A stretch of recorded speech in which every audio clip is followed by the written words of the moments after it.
Well, our city's police union is raising the alarm bells because more and more drivers are taking their frustrations out on parking enforcement officers. So violent attacks have been dramatically rising over the last few years. Everything from tossing hot coffee in faces to physical assaults. Well, here's a look at what it's like to take a walk in their beat. I've seen one of our officers gave someone a ticket. The person grabbed the officer by the vest and shoved it down their vest to take it and said, "Take it back," and took off.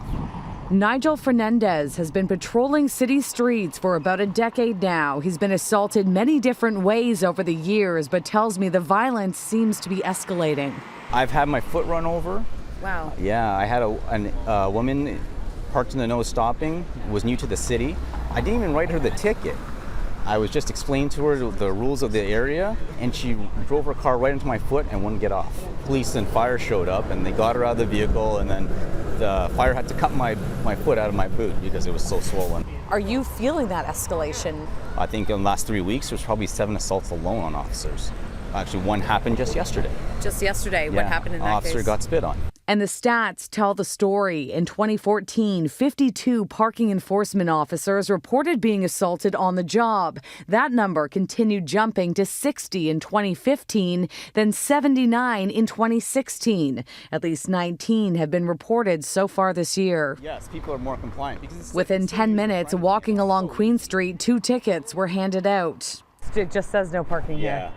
So people sometimes buy the receipt not knowingly, read the sign and realize and just park in a park where they're not prohibited to park. Right. So what's this ticket then? How much? That would be $50. $50? Yeah. Okay. So the price of even no parking has gone up from 40 to 50. Nigel believes there are a number of factors contributing to the increased attacks. The higher costs and the fines, the mayor's initiative for the rush hour route, keeping the traffic flowing. Great idea. It's working very, very well.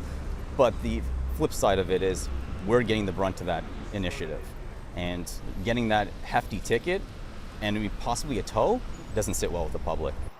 The number of assaults are so startling, the Toronto Police Union is now calling for better protection for the city's so-called Green Hornets. We're very concerned about it. We have a meeting with our parking enforcement unit next week to talk about this. This is assault peace officer. This is a separate section in the code. We are also talking to the ministry to make sure that when our officers are assaulted, that they are the people who assault them are prosecuted to the fullest extent of the law. Are you anxious when you wake up in the mornings and know that you got to hit the streets? Like, what's the day going to bring? Do I worry? I worry about going home to my wife and kid now, right? I don't know what's going to happen throughout my day. Well, the Toronto Police Association will be meeting with the parking enforcement unit next week to discuss protection, and says it will be looking to other cities to see what safety measures they have in place.